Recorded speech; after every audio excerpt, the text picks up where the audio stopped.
TNI siapkan penyelam Taifib Marinir untuk evakuasi awak KRI Nanggala 402. Komandan Korps Marinir atau Dankormar Mayor Jenderal TNI Mar Suhartono mengatakan telah mengirimkan pasukan khusus dari Satuan Intai para Amfibi Marinir atau Taifib, Korps Marinir TNI Angkatan Laut untuk mengevakuasi awak KRI Nanggala 402 yang dinyatakan tenggelam di perairan Bali.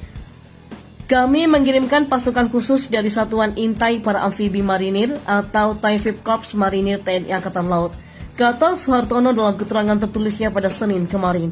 Menurut Suhartono, pihaknya juga telah mendirikan posko Satgas SAR Korps Marinir di dermaga Pelabuhan Tanjung Wangi, Banyuwangi pada Minggu kemarin. Juga telah menyiapkan prajurit terbaik untuk keperluan proses evakuasi pada prajurit TNI Angkatan Laut yang gugur pasca tenggelamnya kapal selam KRI Nanggala 402 di perairan utara Bali. Dia mengatakan 28 personel terbaik Taifib 2 Marinir TNI Angkatan Laut yang dibekali peralatan pendukung evakuasi korban kapal selam KRI Nanggala 402 yang tenggelam bakal melakukan operasi tersebut. Sejauh ini, koordinasi masih terus dilakukan bersama pihak terkait. Saya, Mayor Jenderal TNI Mar Suhartono, selaku Komandan Korps Marinir beserta seluruh prajurit menyampaikan rasa duka cita yang sangat mendalam atas gugurnya seluruh awak kapal selam KRI Nanggala 402. Tandas dia. Sebelumnya, Panglima TNI Marsikal Hadi Cahyanto menyampaikan kabar duka terkait tenggelamnya kapal selam KRI Nanggala 402. Dia menuturkan seluruh awak yang berada dalam kapal selam tersebut meninggal dunia. Berdasarkan informasi ada 53 orang yang berada di dalam KRI Nanggala 402. Berdasarkan bukti-bukti otentik tersebut dapat dinyatakan bahwa KRI Nanggala 402 telah tenggelam dan seluruh awaknya telah gugur. Ucap Panglima TNI Hadi Cahyanto dalam konferensi pers di Badung, Bali pada Minggu kemarin. Meskipun sulit, Kasal tetap ingin angkat KRI Nanggala ke permukaan. Beginilah skenario pengangkatannya. Kepala Staf TNI Angkatan Laut atau Kasal Laksamana TNI Yudo Margono menegaskan pihaknya akan berusaha mengangkat kapal selam KRI Nanggala 402, namun masih menunggu keputusan pemerintah. Yudo mengatakan organisasi International Submarine Escape and Rescue Liaison Office atau ISMERLO menawarkan untuk membantu mengangkat KRI Nanggala 402 yang telah dinyatakan tenggelam atau subsang.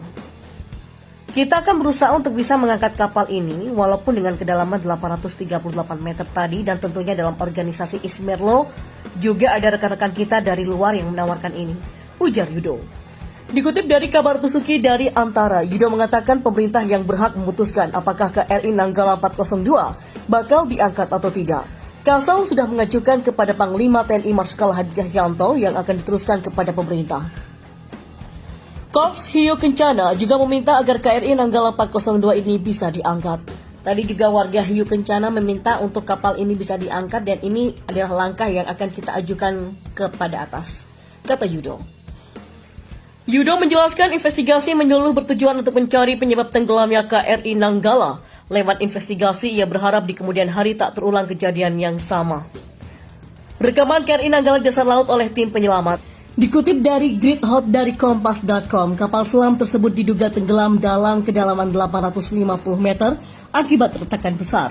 Retakan itulah yang membuat banyak barang di dalam kapal selam keluar ke permukaan. Hal tersebut terungkap usai tim menemukan sejumlah benda otentik di perairan utara Bali yang menjadi lokasi pencarian KRI Nanggala 402. Dan hingga kini dilaporkan kapal selam tersebut telah ditemukan dan dikonfirmasi tenggelam. Dilansir dari Intisari Online dari Daily Mail, pada Senin hari ini kapal selam itu ditemukan tenggelam di kedalaman 850 meter. Kondisinya terbelah menjadi 3 bagian dan dipastikan sebanyak 53 kru di dalamnya juga telah gugur. Meski demikian, upaya penyelamatan pun tetap dilakukan. Dalam konferensi pers pada 25 April, militer Indonesia merilis video dan gambar bangkai kapal selam yang terletak di kedalaman 850 meter. Dalam gambar tersebut terlihat puing-puing kapal tampak berserakan. Indonesia juga secara resmi sudah mengkonfirmasi bahwa 53 orang di dalamnya tewas dan kapal rusak menjadi 3 bagian. Tim penyelamat menemukan banyak puing-puing kapal selam termasuk jangkar dan baju pelindung oranye bercahaya untuk digunakan dalam keadaan darurat. Puing pertama yang ditemukan sebelumnya termasuk bagian dari sistem torpedo dan minyak yang digunakan untuk melumasi periskop. Tim penyelamat juga menemukan sajadah, Pada 25 April, Panglima Tentara Nasional Indonesia Jenderal Hadi Cahyanto membenarkan bahwa tidak ada kemungkinan seorang yang selamat ditemukan. Dengan kesedihan yang mendalam, saya memastikan bahwa 53 orang di dalamnya telah meninggal. Fragmen kapal selam adalah bukti untuk mengkonfirmasi hal ini, katanya. Sebuah robot dalam yang dilengkapi dengan kamera sekoci MV Swiss Singapura telah merekam video dan gambar detail di kedalaman 850 meter tempat bangkai kapal itu berada. Rekaman bawah laut KRI Nanggala 402 direkam oleh penyelamat. Penyebab kecelakaan kapal selam Indonesia sejauh ini masih belum ditentukan. Kapal mungkin saja mengalami masalah kelistrikan sehingga awak kapal tidak dapat melakukan prosedur darurat. Kapal selam itu hancur dengan tekanan air yang sangat besar pada kedalaman 850 meter, pecah menjadi 3 bagian dan menyebabkan air meluap ke dalam. Media asing ungkap fakta mengejutkan tenggelamnya KRI Nanggala 402. Penyelaman yang dipaksakan. Tenggelamnya KRI Nanggala 402 pada sejak Rabu kemarin tidak luput dari sorotan publik termasuk media internasional. Informasi terbaru, Panglima TNI telah mengkonfirmasi bahwa KRI Nanggala 402 telah dinyatakan tenggelam dan seluruh awaknya yang berjumlah 53 orang yang berada di dalamnya telah gugur. Namun terlepas duka yang kini tengah menyelimuti tanah air usai tenggelamnya KRI Nanggala 402, sebuah media asing asal Korea Selatan justru mengungkapkan hal yang mengejutkan terkait Nanggala 402.